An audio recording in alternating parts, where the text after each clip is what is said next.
வாழ்வை வாழவே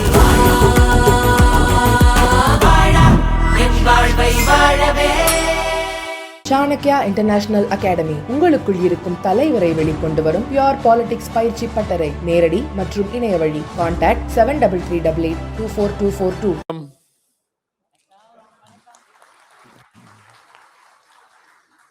I'm very happy to be here in the midst of such a large gathering of professionals. So let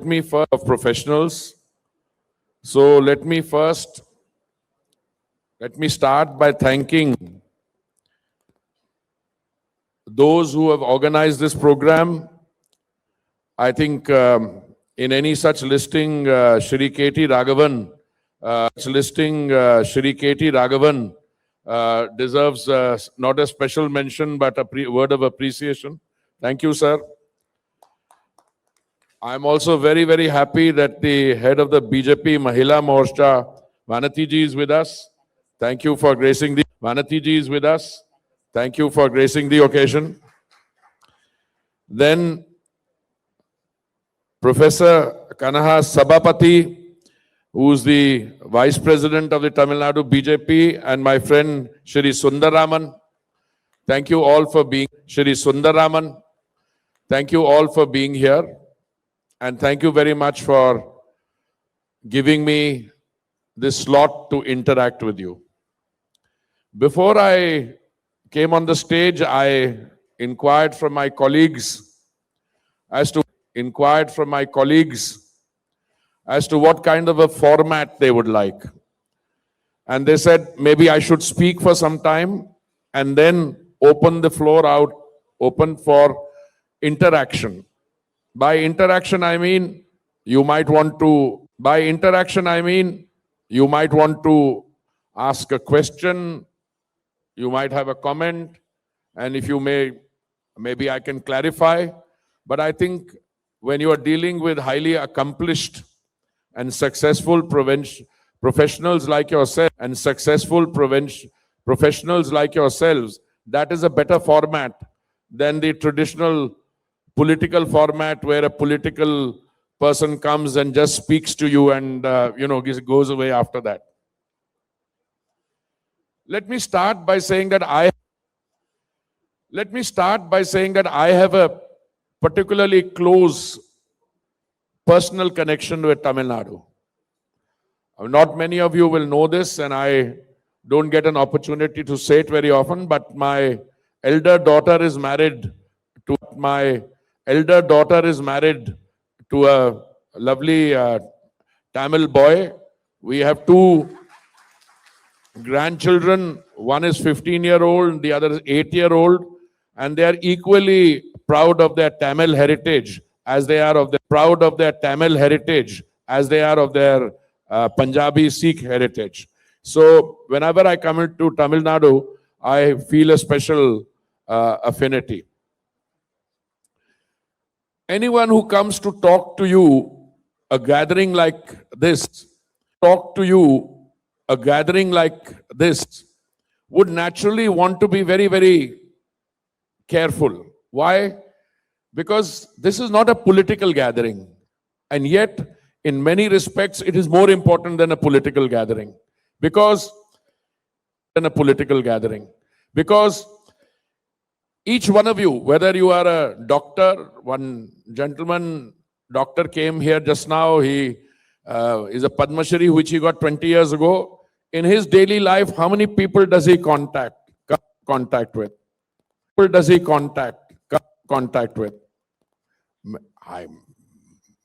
At least, I don't know, maybe an average in a day. If you're a chartered accountant, you come into contact with people. So if anyone who is interested in the well-being of the state, the well-being of the country, is given the correct perspective in terms of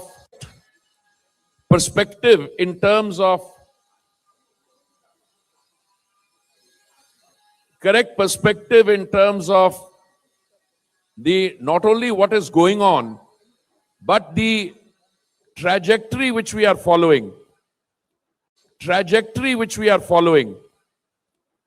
I think that in itself is a very major thing.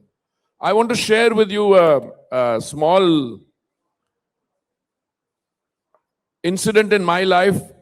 The year was 2013. My life, the year was 2013, and the Honorable Prime Minister then was Chief Minister of Gujarat. So in the month of April, I think 2013 or a little later, I went to visit him in Gandhinagar.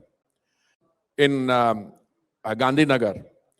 And one of the conversations we had, I've had the privilege of knowing the Honorable Prime Minister for many years. One of the conversations we had was on the very important role that women play, not only in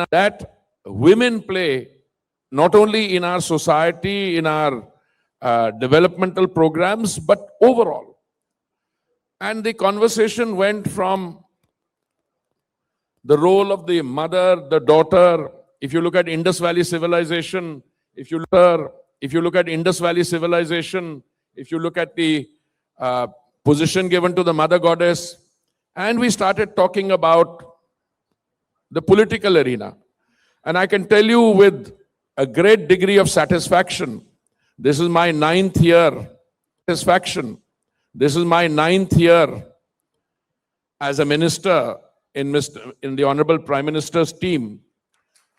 But we have gone in those 11 years that he has been the Prime Minister from women-centered development to women-led development. Let me explain why I say this. The Prime Minister took office in May 2014. The central government schemes, they took some time for discussion. Most of these schemes were rolled out in June 2015. And I'll just give you a few schemes in which I have been associated. Pradhan Mantri Awas have been associated. Pradhan Mantri Awas Yojana, out of which 4 crore homes have been built for those who are less privileged, those who are members of the economically weaker section, if we may call it that, and another 3 crores more promise was made when the Honorable Prime Minister came back to office for the 3rd term. Now, whom is the title of the house in the name of? It is in the name of the lady of the house. When you build toilets, and I was a Housing and Urban Affairs Minister for 7 years, I can tell you the very fact that you build individual household toilets, or you build community and public toilets, but I'm talking about individual household toilets. It is a very strong boost for the dignity of the girl child. When you talk about cooking medium, I was just telling Madam, the President of the Mahila Morcha, that in 2014, when the Prime Minister assumed office, we had 14 crore gas cylinders. 14 crore gas cylinders in the country. 14 crore, not cylinders, 14 crore connections. From 2014 to January of 2026, the number has gone up from 14 crores to 33 crores. Now, if you do a simple calculation that one connection is for one household, and each is for one household, and each household has 4 members, then you multiply 33.33 crores with 4 and you come to the entire population. And I can say with reasonable certainty that we have done saturation on gas cylinders. Today, everybody in the country, I am now working on a plan so that anybody can get a gas cylinder within 24 hours. Already 75% of our homes are getting it. Why is the gas cylinder important? Because again, the lady of the house. I don't know, many of you may be feminists sitting here. I'm a feminist, my wife is a feminist, my daughters are feminists, but I don't go to the kitchen. My wife is a feminist, my daughters are feminists, but I don't go to the kitchen. I'll make an honest comment. So most of the cooking has to be done by our sisters, daughters, and our mothers. So providing clean, affordable cooking medium is a very important part in this overall program. And I can tell you another thing. When the Prime Minister saw the landscape in 2016, he introduced the Ujjwala Yojana. The Ujjwala Yojana provides to the beneficiaries, or in Hindi, Labharti, a cylinder at a subsidized price. And today, madam, we are able to supply a household which is a beneficiary of Ujjwala,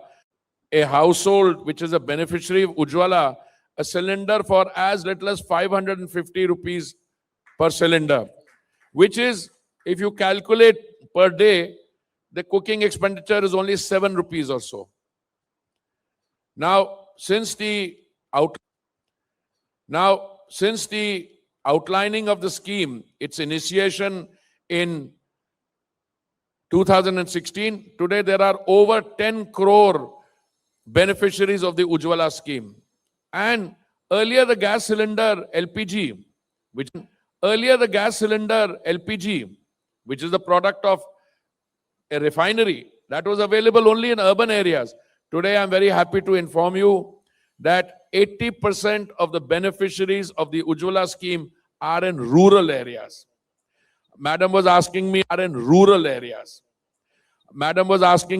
the penetration of in Ujjwala in Tamil Nadu. I have some statistics. If you permit, I will share those with you.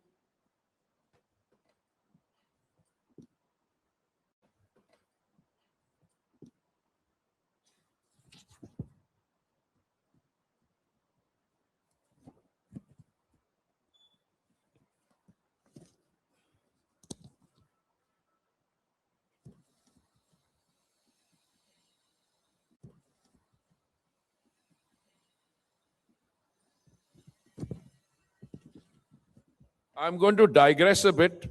I'm going to give you some additional statistics. And my figures are for 2014 as a starting point, because that is when Modi ji became Prime Minister. And I go to 1st December 2025.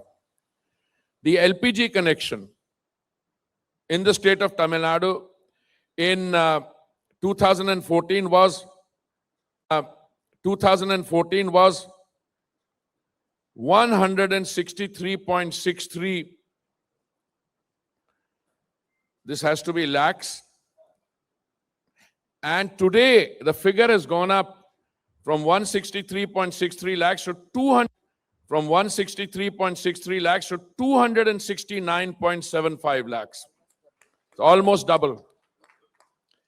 The Pradhan Mantri Ujjwala Yojana LPG connection, which in 2014 was zero, because the scheme only came in 2016. Today, it has 41 lakh plus Ujjwala connections in Tamil Nadu. The LPG, that is the cylinder distributors numbers, in 2014 was 1,083. Today it is 2,048, doubled.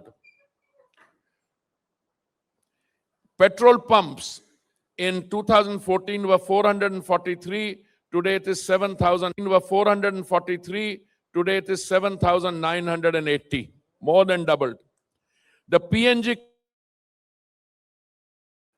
natural gas, petroleum natural gas. You see, LPG, which comes in a cylinder, is the product of a refinery.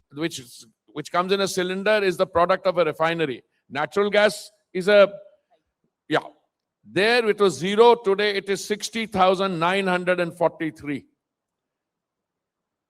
LPG bottling plants, it was 19 in 2014. It was 19 in 2014. It is 30 now. Today, in addition to that, there are 16 compressed biogas plants set up in Tamil Nadu, and 55 more are under construction. And 11 ethanol plants are operating. And 11 ethanol plants are operating in Tamil Nadu. I'm sharing these statistics to you just to provide you a sense of direction on the progress that we have made since 2014. But if I share with you the overall global context, I think the figures are even more impressive. Today, the International Energy Agency, which is located in Paris, it has estimated, and when I joined this ministry, I was allocated petroleum and natural gas portfolio about 5 years ago in 2021. The IEA, International Energy Agency, used to say that in the next 2 decades, 20% of the increase in global demand will come from India. That they said in 21. Today they are saying in the next 2 decades, 35% of the global demand will come from India. Why? Because the global demand will come from India. Why? Because the economy is booming. And, I was very surprised. Somebody, a political leader, I don't use this as political point scoring, but he was repeating a point that India is a dead economy. The rate of growth in the previous quarter was 8.2%. In the previous quarter before that was 7.8%. All the latest advanced figures saying our figures for last year should be about 7.4, 7.5%, 7.4, 7.5% GDP growth. Please look around the world and tell me any other major economy which is growing at this rate. I don't know. The fact is, India stands out. And let me give you a few more statistics. No matter which sector you look at, the fact of the matter is that energy is a reasonably good indicator of the performance of an economy. You look at any country, and if you look at energy consumption, if the energy consumption is falling, you can be reasonably sure. The kinds of energy used may be changing. For instance, you may be into fossil fuels earlier, petrol and diesel, but then you go into biofuels, ethanol, green hydrogen. I'll come to that in a minute. But overall energy consumption, if it is going up, as the IEA, International Energy Agency, said, it's a reasonably certain assumption to make that the economy is doing well.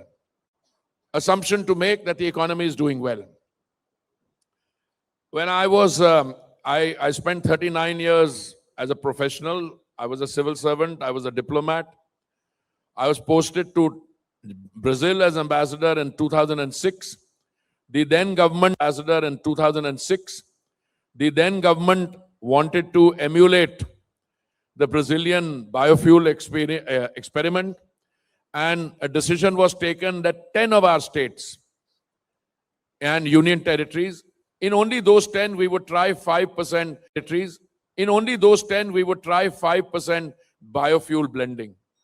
Our overall biofuel blending in 2014 was confined to barely 1.4% or 1.5%. Today, my friend, 1.5%. Today, my friends, we are blending 20% of our petrol with biofuels, with ethanol. What does that mean? It reduces pollution. Well, with 20% blending, we save more than more than 40,000 crores, which goes to our farmers. So it's a win-win. The fuel of the future will most definitely be green hydrogen. And green hydrogen is even better. All it produces is water vapor on the road. And green hydrogen, I have always maintained, is best produced and will be successful only where there is local requirement, local production, and local consumption. Because the gas does not lend itself to travel, to transportation. But you can make green ammonia, which our companies are now selling to Europe, to Singapore. And when I had newly joined the Petroleum Ministry, I had a discussion with the US Energy Secretary at that point of time, Jennifer Granholm. And she said, our aim is 1 for 1 for 1. So I didn't understand. I was very new. What she meant was to produce 1 kilogram of green hydrogen for $1 and we have to get that done in 10 years. We have recently floated tenders because I found out what is the price of green hydrogen, the cheapest anywhere in the world. And we found that it was in Australia or somewhere else, where they were producing it at $5 or $6 a kilo. And green hydrogen requires access to clean solar energy, which we have demonstrated. We have brought the price of 1 megawatt down to 3 cents from 25 cents, and it requires an electrolyzer. If you have the two, you can produce as much green hydrogen as you like. And in these last tenders floated, the price has drastically come down. It has come down to something like 330 rupees a kilo. It's only a matter of time with this kind of cost reduction that we can scale up, and green hydrogen will become a major fuel for use. My colleague, the railway minister, has a train, very heavy duty train, which is going to run on green hydrogen. It can come in the shipbuilding industry, it can come in the steel industry, and of course in our refinery, and of course in our refineries we can use it. IOCL, which is one of the major companies, is already using it in 2 out of its 11, but we plan to scale up. I don't want to take too much longer on energy, but I just want to, because you're professionals and you have a better understanding that most people, some people try to run down our country by producing narratives which are patently false. And their idea is you just pick up an issue and go on repeating that issue, And then some people, because the fact of the matter is, and I hope you don't mind, there will be many journalists here also, not many people read newspapers, which is a pity. But somebody like me has grown up, unless I read a newspaper physically and have printer's ink on my fingers, I don't have the same thing. Also television, many channels, but you go to anybody's house, the television channel is on, but the sound is off. A lot of influence is caught by YouTubers, by social media. So you spread a lie and it'll go around. Like this thing about this dead economy, which I heard. I said, I'm surprised. How can an economy which is growing in that quarter at 8.2% be called a dead economy? Obviously, somebody has a vested interest in dumbing it down. So I wrote an article a few days ago saying that we welcome criticism. I mean, if somebody tells you how to do something better or something not good, we welcome the criticism. But equally, the criticism has to be anchored in facts, in verifiable facts. It cannot be a make-believe kind of a journey. So I think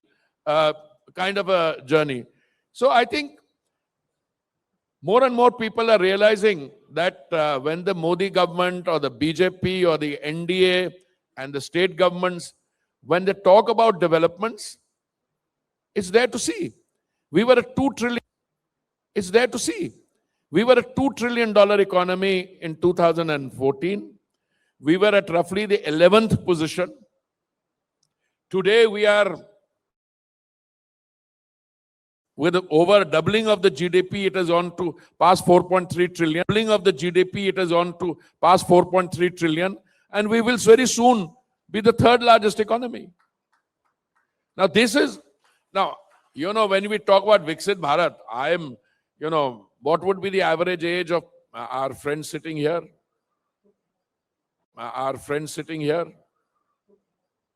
Roughly 50? 50. Less than 50. How far is 2047? You are in 2026. All of you will see the India, which is a developed country. Of course, there is no, I mean, people like me may want to, but it's not realistic because I'm 73 years old, but I may be around. But all of you will be the beneficiaries of that.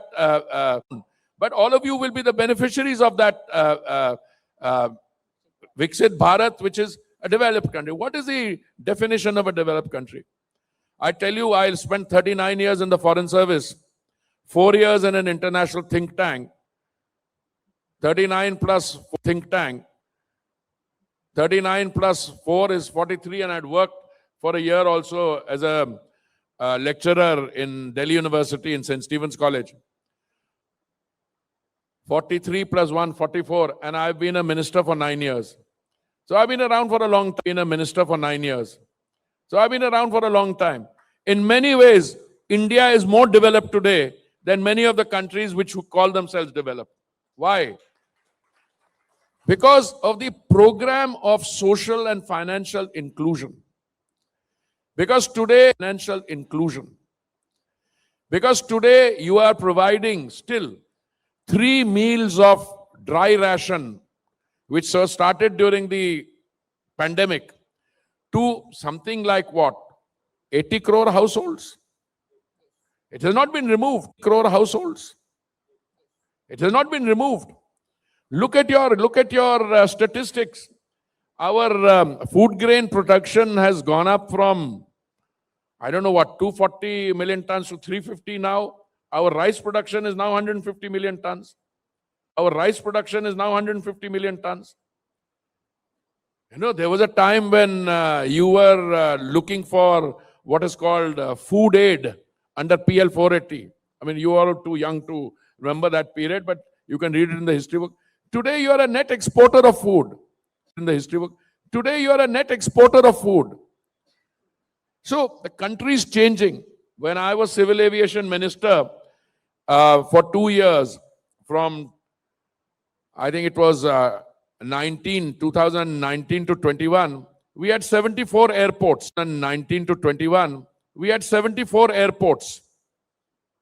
Today, you have 160 airports.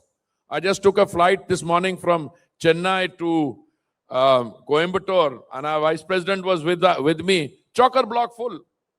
Plane is chocker-block full. You go full. Plane is chocker-block full. You go to our airports, are brimming with activity. New trains are being launched. And yet somebody turns around and philosophizes with a false conscience and say, oh, India is a dead economy. I don't know what they're talking about. And look, medical, we just discussed. Look, it's a fact. A lot of people living in the Western world come to India to get medical treatment because the cost of the passage, the cost of the treatment, and the cost of staying and recuperating is still much less than that. I have never heard in India, I met many of you who are doctors, I know a lot of doctors, no Indian hospital turns back people. Some private hospitals may have burning, but look at the quality of care, etc. I'm not saying it's perfect, but medical education, we can do more. We are always open, but in many ways, when people is open, but in many ways, when people talk about visas and other problem, etc., this is a golden opportunity for us to take advantage and develop it. I'm going to conclude by just two comments. One, I genuinely believe that in our country, the best is yet to come. Because the 11 years have shown you've doubled your GDP, you've gone from women-centered development to women-led development. I'm not saying it because the president of the Mahila Morcha is sitting here. But when you complete your census, when you complete your delimitation, and you will have 33.3% reservation, both in the state legislatures and the central legislature, and you will have more women in parliament and in your state legislatures. Global studies have shown that whenever you move from women-centered development to women-led development, your GDP goes up by 2 or 3%. Women-led development, your GDP goes up by 2 or 3%. This is a fact. So if you're talking about 7.5% now, or nominal GDP of 10%, in the coming years, we will do even better. So I'm going to stop here. Thank you very much. But I'm open to any kind of interaction. Thank you.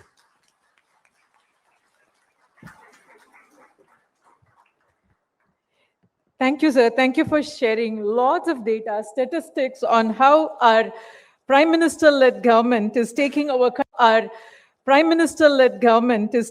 country forward in terms of every independent sector, starting from how today women or a household can get a gas connection within 24 hours, to the point that we are moving from women-centered governance to women-led governance. So during the registration for this program, we had also given a window where our registries can register their questions to you.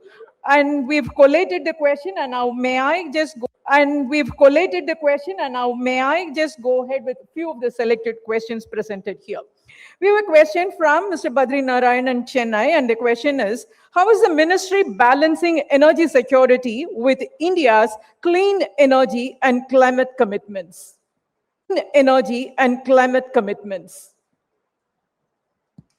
I think it's a very good question. Energy is required. Very clear. Energy is required. And you also have to make a transition from pure fossil fuels to less toxic and clean energy. But I have always maintained, and that is also now accepted, that in order to make a transition, you must have the ability to make the transition. What do I mean by the ability to make a transition? I want to go to green energy. Today, 20% of your petrol at the point of production is being blended. Petrol at the point of production is being blended with biofuels, which is already a transition. How much more do you want to take it to? I don't know. Time will tell. The ecosystem will have to make up its mind. Do you want to go from 20 to 22? Over what period of time? Then your compressed biogas, that's the transition. Then your green hydrogen, that's a transition. But let me come to something more basic. In the year 2014, we had 14,000 kilometers. Of pipeline for natural gas. Today, madam, we have operational 25,500 kilometers. That is, you have gone from 14,000 to 25,000. And by 2030, we are hoping to have 33,000 kilometers of pipeline for natural gas. Now, natural gas is totally clean. It's cleaner than cylinder gas. Natural gas also is cheaper. And now we need last mile connectivity, because whenever you award a contract for city gas distribution, it's always easier to take the pipeline up to a point. But in connecting individual households and last mile connectivity, can become a more costly affair. So we have to be a little strict and make sure that the obligations which have been undertaken, they are being done. So we are making the thing. So this question of balancing, I think India is a very set case. We have announced a net zero by 2070. But if you look at the targets of our individual OMCs, targets of net zero between 2040 and 45 or so. Thank you, sir, for which your answer of which has preempted the next question. So I'll move on to the other questions that I have. What are the steps taken by our government to fulfill our oil and energy needs by our own resources? It's a question from an Advocate Kannan from Coimbatore. You see, it's a very good question that you should try and fill or meet your requirements from your own resources. For that, you have to increase your E&P, or exploration and production. Now, madam, I'll give you some basic statistics. Anything to deal with exploration and production, requires heavy capital expenditure. It requires a long gestation period. So any action that I take today will fructify, say, 5 or 6 years later. But the good news is that the period between 2006 and 16 was what I call the dead decade. We lost the entire decade because nothing was done. ONGC, which is one of our main companies, along with Oil India Limited, which is supposed to do exploration and production, they spent 55,000 crores in meeting the LPG subsidy. That's not their job. Now we do it because it comes from the central exchequer. But ONGC, Oil India, I am in a few days' time, going to do a press conference in Mumbai next week, where we will be announcing the results of the open acreage licensing policy round 10. The Prime Minister has taken many very far-reaching and revolutionary steps. We have a total sedimentary basin of 3.5 million square kilometers, out of which 1 million square kilometers was what is called no-go area, which means that you couldn't go there because my friends in the Navy or Coast Guard or DRDO, they used to say we need this for our work. But we opened it out, and in the 9th round of OALP, 80% of the bids came there. Now, when we open the bids for the 10th round, I'm sure 100% will be there when we examine them. So we are increasing it. But the fact of the matter is your economy is going very fast. Even though we have found oil and gas in the Andaman. We have about 55,000 barrels a day being produced in the Krishna Godavari basin. We have another 1 lakh barrels in the northeast, about 2.5 lakh barrels in Mumbai High. But we need more because the economy is growing very fast. So I think the emphasis on E&P, as we call it, which is, I think, the thrust of the question. Gas production is going up also, but we need to do much more on the E&P side. Our companies also acquire assets, all right. When Mr. Vajpayee was the Prime Minister, I think we acquired an asset in Russia for 300 million. We've already got gas and crude out of it for $3 billion. So this is a continuous game, but I agree with the thrust of the question. We need to do more on E&P. Thank you, sir. Here's a question from gentleman named Praveen Sarathi from Virudunagar, who asks, can we expect a GST in petrol? Can we expect a GST in petrol and petrol-related products in the near future? Well, I think the emphasis has been on getting gas into GST.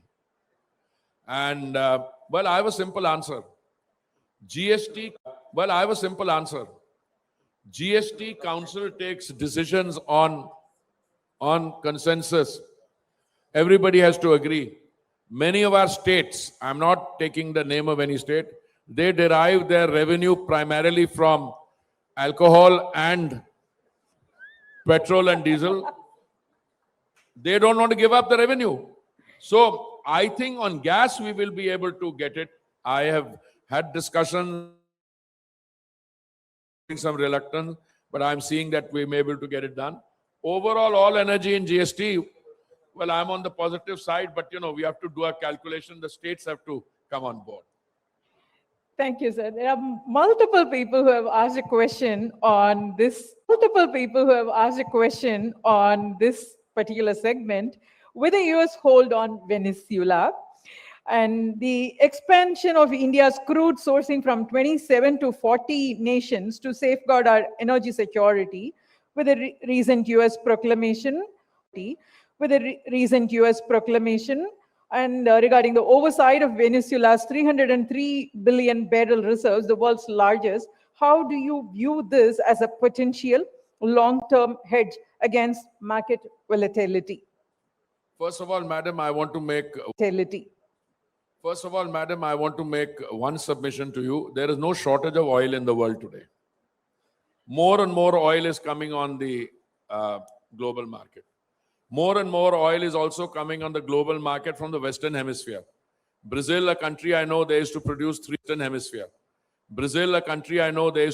3 million barrels a day. Today, they've added about 160,000 barrels additional. Canada has got oil. And in the case of Venezuela, which you just mentioned, I won't go into the politics of it, but Venezuela is known to have the largest reserves, about 303 billion barrels. But that infrastructure is not producing very much. So if you had seen latest development, there's talk about investing there and etc. But apart from that, there is enough oil available all over the world. So we used to import, as you mentioned, madam, from 27 countries. Now we're importing from 40 countries. And the price of oil, which I used to have a running discussion with the chairman of IOCL earlier. He used to say it'll go to 80, 90. I said, no, I think it'll come down. Today, the price of oil is 60. And if you look at the predictions of Wood Mackenzie, which is in that business, or you look at the predictions of another firm, they're all talking about oil in 2026, price coming down to $50 a barrel, even from lower than what it is now. Thank you, sir. We'll open it for the audience. We'll take 2 questions from the audience. Can I speak, sir? Can I speak, sir? I'm a doctor practicing for 62 years. I'm 82 years young. Lots of doctors, Abdul Kalam gave me the Padma Shri. Lots of doctors go to Russia, Ukraine, Georgia. Russia, because 10,000 doctors migrate for medical education and come back here.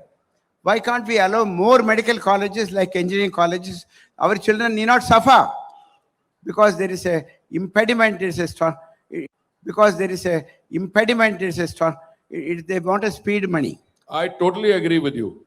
Totally agree. In fact, when the Russia-Ukraine military conflict took place, the Prime Minister designated 4 of his ministers to go to different countries to help the repatriation of Indian students who were studying there. So I was sent to Hungary, and I helped repatriate the Indian students who were in Ukraine. They crossed into the Hungarian border. So something like 28,000. But I think we've learned that lesson. So you will see increase in the number of medical college seats, increase in that, because today we are in the happy situation. You have the resources to set up more medical colleges. You have the patients in India who need that medical attention. And what is more important, as we go by and bigger hospitals are coming up, the foreign hospitals, I mean, one of my ambitions when I retired from the foreign service, I did not know I would end up becoming a minister, was to tie up with some of the major medical entities in the world. I spoke to Mayo Clinic in the United States, and I had worked out something. Today, I'm very happy my friends are people I've grown up with. They are expanding the number of multiple, advanced R&R hospital facilities. They're coming up all over. And you're absolutely right. There will come a time very soon where it will not be necessary. The reason our youngsters had to go to Ukraine or to other countries to study was because it was impossible to get into medical college here. The people had to pay some heavy fees to get in, other thing. But if there is super abundant fees to get in, abundance, the medical colleges will also be viable and people will study here, and the kind of diagnostic skills our doctors have. I'm not saying it because you're 82 years young, but I'm saying it because it's a fact. I mean, if you see me meet a doctor, even in a normal state hospital, because they see so many patients, they have fantastic diagnostic skills. More important, I think all of them are getting latest equipment in. I mean, if equipment is available, our hospitals get it. I know that from personal experience. So I think things are going to be much better. And hopefully this phenomena you're talking about, our doctors, youngsters going outside to get a degree will be something you and I will be referring to in the past tense. Thank you, sir. One last question. A very good afternoon, sir. This is Sarvajit Krishnan, Chartered Accountant. With the US tariff of 50% already having an impact on our exporters in this region with respect to textiles, and with Trump uncle proposing this 500% on the Russian oil imports day before yesterday, what is your message for the exporters here in this region for the textile sectors? And what is the short-term plan for the government to overcome this? And the long-term to strengthen our Atmanirbhar Bharat? No, thank you very much. The question, if I were to answer the question in the manner I want to answer it, you will have a lot of interesting headlines. So I am going to avoid the politics of it. And I'll just give you one example. I've been a trade negotiator for many years in my life. I think it's something that trade negotiations are going on with us and other countries. We've been able to sign some comprehensive economic agreements like with UAE, with Australia, with the EU, discussions are on. I think discussions are on with the Americans. So I won't go into, because this is ongoing work. But I can tell you something. When one window closes, I'm making a general statement. Many doors open. I'll give you the example of our seafood exports. Our exports to a particular country were X, okay, and our exports were okay, and our exports were, let's say, the number is known. After some of these tariffs came up, our overall exports actually went up by 6% because new destinations were opened. Now, I know it may not be possible everywhere, but traders, markets, 50% of our GDP is in the external sector, which is the value of goods and services exported, imported, the value of remittances. So exported, imported, the value of remittances. So external sector is there, but we are, I think, we should acknowledge we have a very mature government, a government which is acutely conscious of that. And even as there is global turbulence, when, Russia, Ukraine took place, we never bought any crude from Russia. We never bought any crude from them. Today, it's a very major supplier. When I was Joint Secretary on the Americas desk in the Ministry of External Affairs, and if somebody had told me that Ministry of External Affairs, and if somebody had told me that we would be buying $1 billion of energy from there, I would not have believed him. Today, we are buying $15 billion of energy from the United States. Just now, we were buying, what is it called? This LPG. LPG from Saudi Arabia only. Then we started buying it from UAE, from Qatar. Then I opened up discussions with the Norwegians. We are buying from them. And now we are buying 10% of our LPG from the United States. So, now we are buying 10% of our LPG from the United States. So, a mature government and a healthy private sector, I'm sure as we speak, people are looking at ways of how to solve it. And I think, as far as I'm concerned, energy is important because 29% of the seaborne trade is on energy. So we need big ships. So I was in Japan and Korea recently. We are talking our shipyards, and those large ships landing our shipyards, and those large ships will not only carry crude but also other commodities. So I think picture is overall very positive. Don't go by the odd headline here or there. I know some sector, but the government is looking at how to mitigate and how to rectify the situation there. Sir, one last question, sir. Actually, this is for the proactive suggestion for the insightful action of the Petroleum Ministry. I'm a petroleum dealer of Coimbatore, from Coimbatore. I'm a petroleum dealer of Coimbatore, from Coimbatore Association. Actually, Honorable Minister referred about last mile connectivity in so many areas.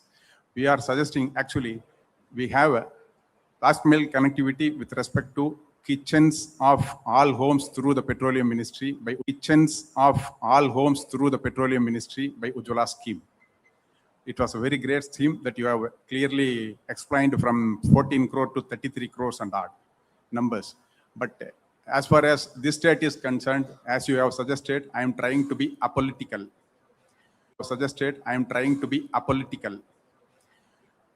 In this particular state, all schemes of union government is not reaching the exact beneficiaries with the credibility to the union government. In the meanwhile, some persons are sticking their stickers. What it is only a, please read this as apolitical. Again, I'm reinstating. As a petroleum dealer, we would like to present from all OMCs. We would like to have e-Seva, all OMCs. We would like to have e-Seva centers to take up the policies, initiatives, services of the union government to all the general public. As far as the Coimbatore Association is concerned, we would like to pilot. As far as the Coimbatore Association is concerned, we would like to pilot the same in Coimbatore district. We all dealers are very much ready to do that. We seek and pray your support on this, sir. Please. No. Let's be very clear. Not only because I am a petroleum minister now, but anybody with some nodding acquaintance with the energy sector in India will know what an important role the dealers are playing. So I'm always in support of you. Today, the number of retail outlets in the country has crossed 1 lakh. I think it's over 100,000 retail outlets. So obviously the petroleum dealers or energy dealers are very much part of the growth story. No, whatever suggestions you have, you're welcome. I mean, we meet separately. You're welcome. I mean, we meet separately. You are in touch with our ministry. You are in touch with our oil companies whose products you sell. So I'd be very happy to look at that. The other point is whether the central government schemes reach down to the ground level in some states. That's a larger discussion. I'll tell you, that's a larger discussion. Yesterday, I had a very encouraging industry meeting. I've also put it on social media, where some of the very successful industrialists of Tamil Nadu were telling me that they have a difficulty on accessing some of the basic raw material. Now, some of that basic raw material is basically the product of large petrochemical plants and refineries. And since you don't have any petchem, so I can understand some state governments have this thing. So when I was asked a question, opener saying here, I said, I'm willing. You have to tell your state government. Because in a federal structure, you have to tell your state government. Because in a federal structure, the division of responsibility is such that the state government also has to. So they said, we will. I said, meanwhile, we can find other solutions on, doing something in an existing refinery of CPCL. They mentioned either in Chennai or CPCL. They mentioned either in Chennai or Nagapattinam. I said, we'll do that. So any of your suggestions you have, we are very happy to look at. Thank you very much.